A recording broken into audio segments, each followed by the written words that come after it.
Assalamualaikum warahmatullahi wabarakatuh.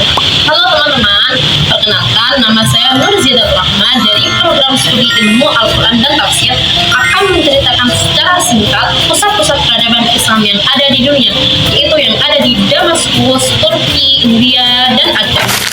Sejarah mengajarkan kita satu hal sederhana, yaitu bangsa yang mengenal masa lalunya, maka ia tidak akan tersesat dalam langkah di masa depannya. Oleh sebab itu, sangat penting bagi kita untuk mengetahui sejarah-sejarah atau pusat peradabannya. Pembahasan yang pertama yaitu pusat peradaban Islam di Damaskus atau sering disebut sebagai pusat peradaban Islam Timur.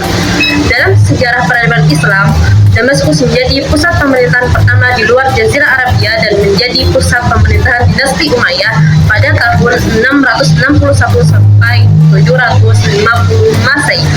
Adapun peran penting Damaskus dalam pusat peradaban Islam yang pertama yaitu sebagai pusat pemerintahan. Setelah menjadi ibu kota khalifah, Damaskus menjadi pusat pemerintahan pertama Islam di luar Jazirah Arabia. Di bawah kekuasaan dinasti Umayyah, kota ini mengalami pembangunan besar-besaran, termasuk pembangunan Masjid Agung Damaskus yang monumental.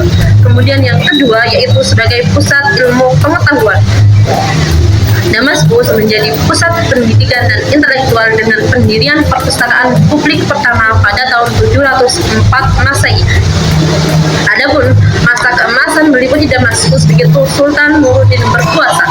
Sultan Nuruddin mendirikan pusat studi pertama Dar al-Hadis di Damaskus, madrasah yang khusus bagi mazhab Maliki as-Salafiyah. Begitu pula dengan madrasah al-Adiliyah pada tahun 1171 yang kini menjadi Arab Academy.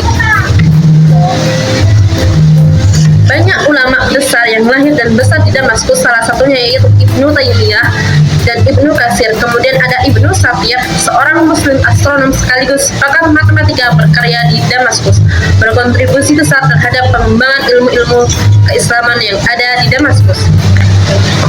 Yang kedua yaitu pusat peradaban Islam di negara Turki. Pusat peradaban Islam di Turki adalah Istanbul, terutama di bawah kekuasaan Kekaisaran Ottoman setelah penaklukan Konstantinopel pada tahun 1453. Istanbul dahulu dikenal sebagai Bizantium dan kemudian menjadi nama Konstantinopel adalah salah satu kota tertua dan paling bersejarah di dunia. Penaklukan Konstantinopel oleh Sultan Mehmed II atau yang sering disebut sebagai Muhammad Al-Fatih pada tahun 1453 menandai berakhirnya Kekaisaran Bizantium dan awal era baru dalam sejarah Islam. Kota ini kemudian berganti nama menjadi Istanbul dan menjadi ibu kota Kesultanan Utsmaniyah selama hampir 470 tahun. Adapun peran penting Istanbul dalam peradaban Islam sebagai pusat kekuasaan Kesultanan Utsmaniyah yaitu yang pertama sebagai pusat kekuatan dan politik. Setelah penaklukan pada tahun 1453, kota ini menjadi ibu kota Kekaisaran Ottoman dan pusat kekhalifahan Islam. Yang kedua yaitu sebagai pusat ilmu pengetahuan. Istanbul menjadi pusat pendidikan Islam dan dengan didirikannya madrasah dan universitas yang mengajarkan berbagai disiplin ilmu. Dalam segi arsitektur Islam, di sana berkembang dengan sangat pesat, tercermin dari bangunan-bangunan ikonik seperti Hagia Sophia yang diubah menjadi nama masjid. Yang kedua yaitu Masjid Biru dan Istana Topkapi. Adapun pusat yang ketiga yaitu sebagai pusat perdagangan. Lokasi yang strategis sebagai penghubung antara benua Eropa dan Asia menjadikan Istanbul sebagai pusat perdagangan internasional yang penting. Dari sejarah tersebut, Istanbul, Turki mengajarkan kita tentang betapa pentingnya peran suatu kota dalam dinamika peradaban dunia. Dengan memahami kisahnya, siapapun dapat menghargai nilai sejarah setiap kota yang hingga kini tetap menjadi jembatan antara barat dan barat. Yang ketiga yaitu peradaban Islam di negara India. Perkembangan Islam di India pertama kali masuk melalui perdagangan Arab pada kurun masa sebelum abad 7 Masehi. Hubungan dagang yang intens di pesisir barat India membuka jalan bagi penyebaran agama Islam. Jejak awal keadaan Islam terlihat di wilayah Gujarat dan Malabar. Selain itu, Islam masuk di India dibawa oleh dinasti Umayyah pada abad ke-7 Masehi melalui ekspedisi militer. Adapun pusat peradaban Islam di India mencakup kota-kota besar seperti Delhi, Agra, Lahore, dan Sikri. Yang pertama, Delhi. Delhi berulang kali menjadi pusat kekuasaan Islam, dimulai dari Kesultanan Delhi hingga akhirnya menjadi ibu kota Kekaisaran Mughal di bawah pemerintahan Shah Jahan. Kota ini menjadi saksi perkembangan arsitektur megah dan kemajuan ilmu pengetahuan. Yang kedua, Agra. Menjadi pusat penting pada masa Kekaisaran Mughal, terutama saat ibu kota dipindahkan dari Delhi ke Mughal.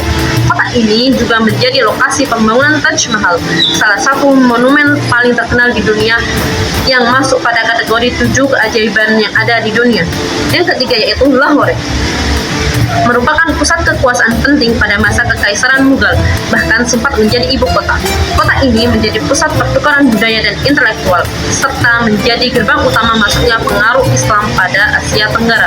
Yang keempat yaitu Sikri, menjadi pusat peradaban penting di bawah pemerintahan Mughal, di mana pembangunan kompleks istana dan masjid di Sikri menandai kejayaan peradaban Islam di India. Adapun tokoh-tokoh penting pada masa tersebut adalah seperti Babur, Akbar, dan Shah Jahan turut berperan dalam penyebaran agama Islam dan memperkokoh kekuasaan Islam yang ada di India. Dan yang terakhir yaitu pusat-pusat peradaban Islam di Aceh.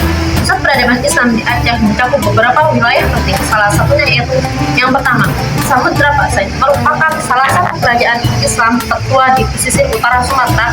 Sekarang itu di sekitar Lok Semawe dan menjadi pusat penting dalam sejarah Islam di Indonesia.